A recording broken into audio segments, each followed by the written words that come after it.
How health volunteers overseas works. In December 1984, the Journal of the American Medical Association (JAMA) published an article by an Oregon-based doctor named Ralph Crenshaw.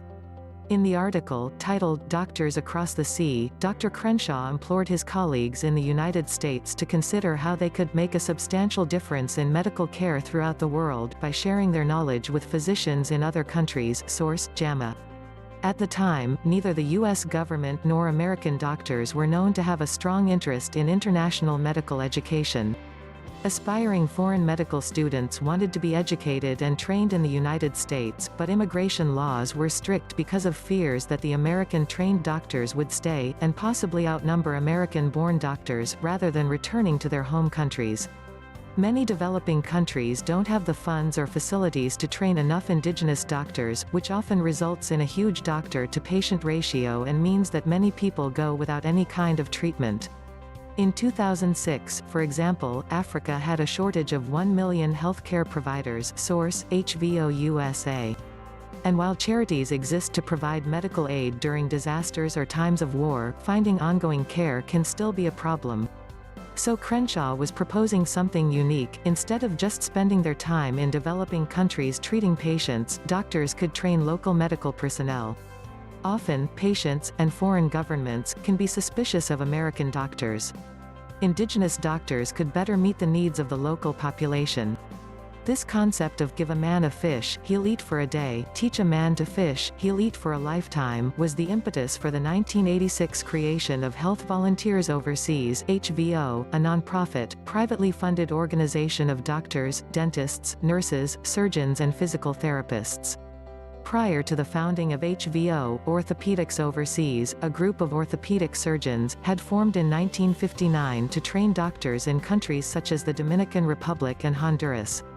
Crenshaw stated that they had trained enough physicians in Indonesia for the local medical school to now have an independent orthopedic surgery department. Source: JAMA. Orthopedics Overseas served as a model for HVO and now functions as one of the organization's 13 different divisions. In this article, we'll learn about HVO's mission and organization, who participates, and what it's like to be a volunteer. Health Volunteers Overseas Basics. HVO is a private non-profit organization dedicated to improving the availability and quality of health care in developing countries through the training and education of local healthcare providers. Source: HVO USA. Although HVO was founded and is headquartered in Washington, D.C., it isn't a government organization. Only about 7% of HVO's funding comes from the government, the rest comes from companies, professional associations, foundations and private individuals. The HVO's board of directors are unpaid volunteers who focus on the organization's mission, policies and finances. An executive director, who reports to the board of directors, oversees a staff of 14 people and has a budget of about $8 million. More than 98% of this budget is spent on HVO's programs, the rest goes to pay administration, fundraising and membership costs.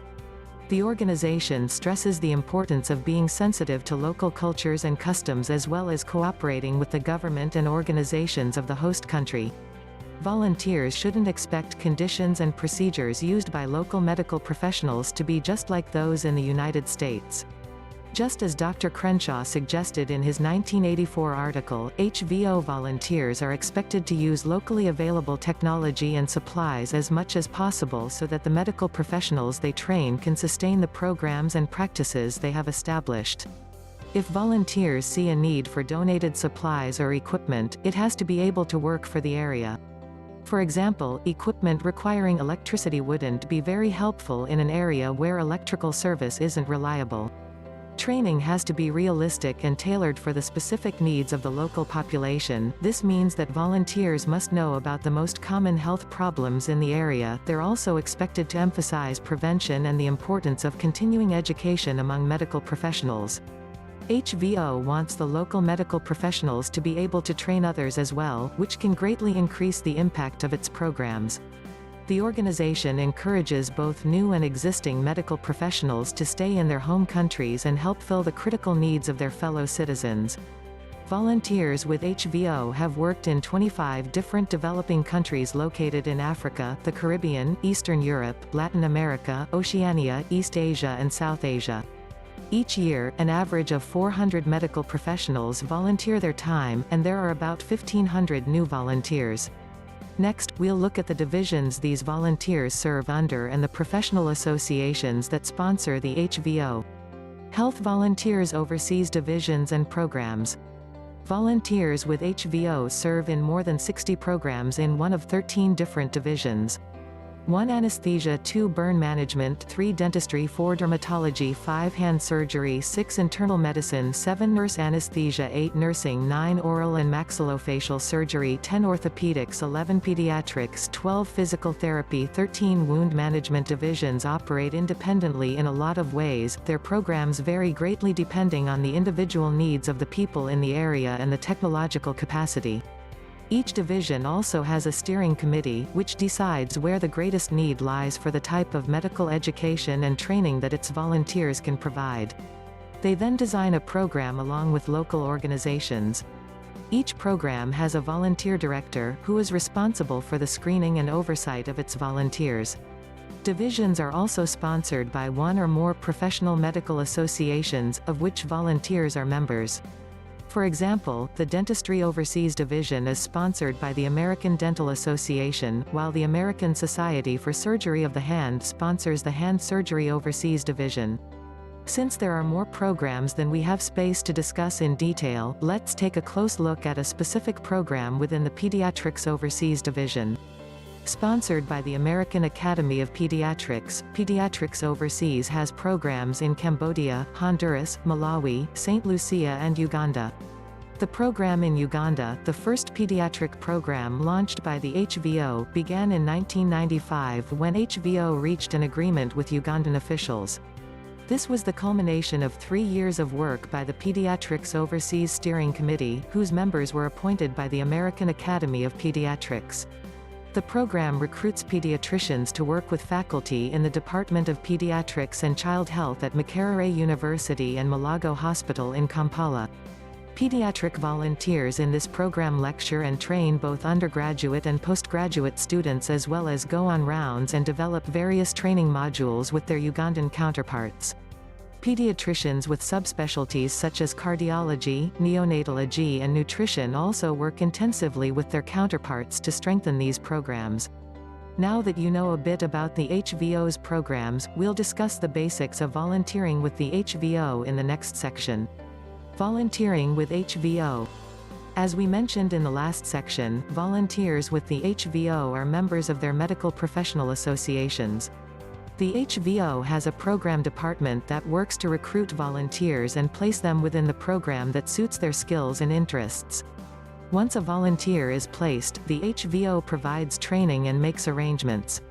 Each program's director provides specific information about things such as local customs, housing and current health conditions in the area.